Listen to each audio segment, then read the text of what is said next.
कहते हैं कि सनातन धर्म की सुंदरता उसके द्वारा प्रदत्त भक्तिमय स्वतंत्रता के कारण और बढ़ जाती है। सनातनी रंगमंच, गायन एवं भजन के माध्यम से अपने इष्ट से जुड़ते हैं। इसी क्रम में संपूर्ण उत्तर भारत में आयोजित होने वाली रामलीला भी उनकी भक्ति का एक भाग है। रामलीला में इतनी पवित्रता होती है कि इसमें मंचन करने वाले पात्रों को आमजन वास्तविक भगवान तक मान लेते हैं। आपको रामानंद सागर कृत रामायण तो याद ही होगी। उसमें प्रभु राम का अभिनय करने वाले अरुण गोविल को आज भी लोग भगवान राम की छवि में देखते आए हैं। नमस्कार, आप देख रहे हैं TFI, जो है देश का सबसे विश्वसनीय ऑल्टरनेट न्यूज मीडिया पोर्टल। मैं पद्माश्री शुभम आपको बताऊंगी कि कैसे परिवर्तित होते समय एवं नकली आधुनिकता ने रामलीला, गायन, भजन एवं जगराते में अश्लीलता का सम्मिश्रण कर दिया है और भ्रमित आमजन बड़े चाव से उसे देख सुन रहे हैं। आगे बढ़ेंगे, लेकिन उससे पहले अगर आपको हमारा काम और हमारे विचार पसंद आ रहे हैं तो हमारे वीडियो को लाइक कर लें और हमारे चैनल को सब्सक्राइब कर लें। रामलीला से तो आप भली भांति परिचित होंगे। पूरे भारत में, विशेषकर उत्तर भारत में रामलीला का मंचन इतना लोकप्रिय है कि आज भी शारदीय नवरात्रि के समय शहरी एवं ग्रामीण दोनों परिवेश में इसका बड़े ही धूमधाम से मंचन किया जाता है। पहले रामलीला का आयोजन होता था तो फिल्मी गानों पर लड़कियों द्वारा नृत्य नहीं करवाया जाता था, किंतु समय के साथ साथ फूहड़ गानों पर लड़कियों से नृत्य करवाने का प्रचलन शुरू हुआ। अब जब तक यह रामलीला के शुरुआत या अंत के समय तक होता था तब तक तो अधिक आपत्ति नहीं थी, किंतु अब तो ये फुहड़ता रामलीला के बीच में ही होने लगी है। सोचिए कि मंच पर राम और सीता जी का मंचन करने वाले कलाकार उनके चरित्र को निभाते हैं और फिर उन्हीं के सामने फुहड़ता भरा नृत्य होता है। ऐसा कर हम पात्रों के निभाए जा रहे चरित्रों का उपहास स्वयं ही उड़ा रहे हैं। इस प्रकार की घटनाएं पहले कम ही देखने को मिलती थीं, किंतु अब यह फुहड़ता समय के साथ बढ़ती ही जा रही है। दूसरी तरफ आमजन की मति इस प्रकार भ्रमित कर दी गई है कि वो सही और गलत के बीच का अंतर ही नहीं पकड़ पा रहा है, और यदि अंतर कर भी ले तो भी मूक समर्थक बनकर रह गया है। अभी हाल ही की घटना यूपी के संभल जिले की है, जहां मंच पर श्री राम का दरबार सजा था। सारे महापुरुष मंच पर बैठे हुए थे और उन्हीं के सामने कांटा लगा गाने पर एक लड़की फूहड़ कपड़े पहने अश्लील नृत्य कर रही थी। साथ ही जो लोग दर्शक दीर्घा में बैठे हुए थे वो भी इसका आनंद लेने में लगे हुए थे। ये किसी एक जगह की बात नहीं है। इस प्रकार बीच रामलीला में नृत्य के आयोजन का प्रचलन लगभग पूरे भारत, विशेषकर यूपी बिहार में बढ़ रहा है। यूपी, जहां प्रभु राम की नगरी अयोध्या स्थित है, उसी प्रदेश में इस प्रकार के कृत्य प्रभु राम समेत पूरी रामलीला की मर्यादा को भंग करने का कार्य हो रहे हैं। ऐसे में हम सभी का ये दायित्व बनता है कि हम सब अपने संस्कृति के मर्यादा की रक्षा स्वयं करें। जहां कहीं भी रामलीला का मंचन हो रहा हो वहां इस प्रकार के फिल्मी गानों पर अश्लील नृत्य का विरोध करें। साथ ही इस प्रकार के फूहड़ आयोजन के बिना रामलीला का मंचन हो, और जिन लोगों को लगता है कि फिल्मी गानों पर नृत्य के बिना रामलीला का मंचन नहीं हो सकता, उन्हें रामलीला करने की अनुमति ही नहीं देनी चाहिए। रामलीला हिंदुओं की भक्ति को दर्शाने वाला एक पवित्र विधा है। इस प्रकार से इसकी पवित्रता को धूमिल करके प्रभु राम का अपमान किया जाता है, और प्रभु राम का अपमान अर्थात संपूर्ण सनातन का अपमान। कहते हैं कि रामलीला का मंचन देखने से मन में सकारात्मक ऊर्जा का संचार होता है, सही एवं गलत का बोध होता है। हमारी विशाल संस्कृति में रामलीला का बहुत महत्व है।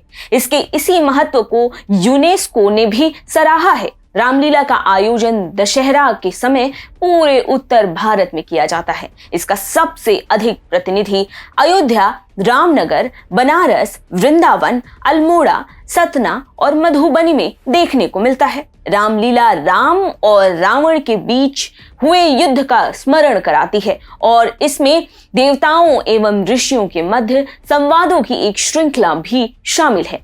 कहते हैं रामलीला की नाटकीय शक्ति प्रत्येक दृश्य के चरमोत्कर्ष का प्रतिनिधित्व करने वाले चिन्हों के उत्तराधिकार से उपजी है। अर्थात इसके मंचन में इतनी भव्यता होती है कि मानो प्रत्येक चरित्र जीवंत हो उठते हैं। किंतु यूनेस्को के इंटेंजिबल हेरिटेज तक में स्थान प्राप्त करने वाली रामलीला को जहां विदेशों में सम्मान मिल रहा है, वहीं कुछ अपने ही भ्रष्ट सनातनी लोग इसकी मर्यादा को फूहड़ता से तार तार करने में लगे हुए हैं। रामलीला का उपहास बॉलीवुड के फिल्मों में भी देखा जा सकता है। आपको ऐसी कई बॉलीवुड फिल्में देखने को मिल जाएंगी जहां पर संपूर्ण रामलीला समेत उनके कई चरित्रों का जमकर उपहास उड़ाया गया है। इससे जमकर पैसे भी कमाए गए हैं। ऐसे प्रकरण पर भ्रमित की गई जनता भी जमकर ठहाके लगाती है। आज जो अश्लीलता हमें रामलीला के मंचों पर दिखाई जा रही है, उसमें बहुत बड़ी भूमिका बॉलीवुड ने भी निभाई है।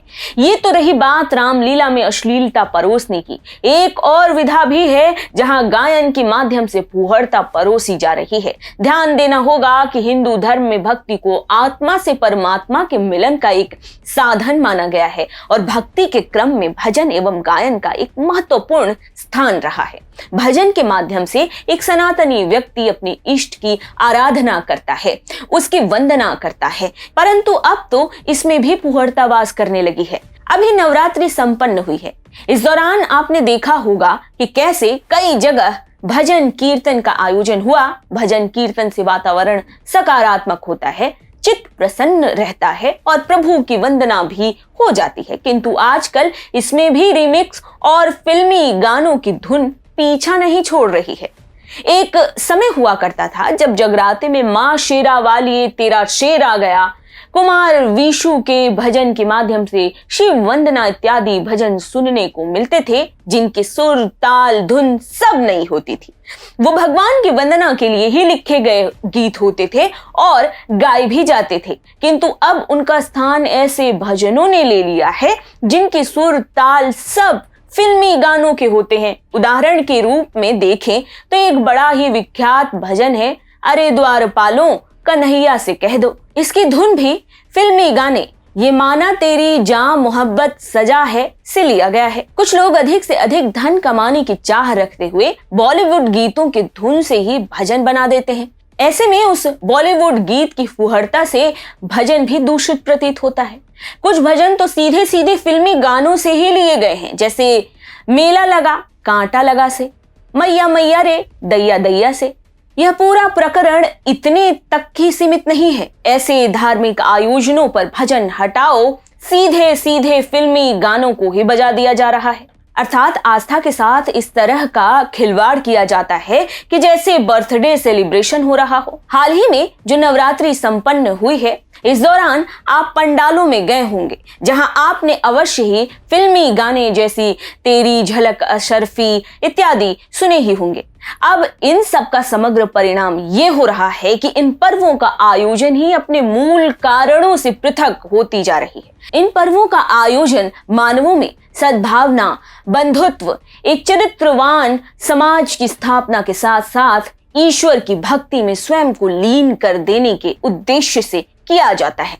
कुछ समय के लिए मानव अपने सारे दुखों को भूलकर भगवान की शरण में स्वयं को समर्पित कर देता है और तब उसे आनंद की अनुभूति होती है। किंतु वर्तमान परिदृश्य में भक्ति एवं भजन का स्वरूप जिस प्रकार से बदल रहा है, उससे मनुष्य उन लक्ष्यों की प्राप्ति तो कदापि नहीं कर सकता है जो इन त्योहारों के मूल में है।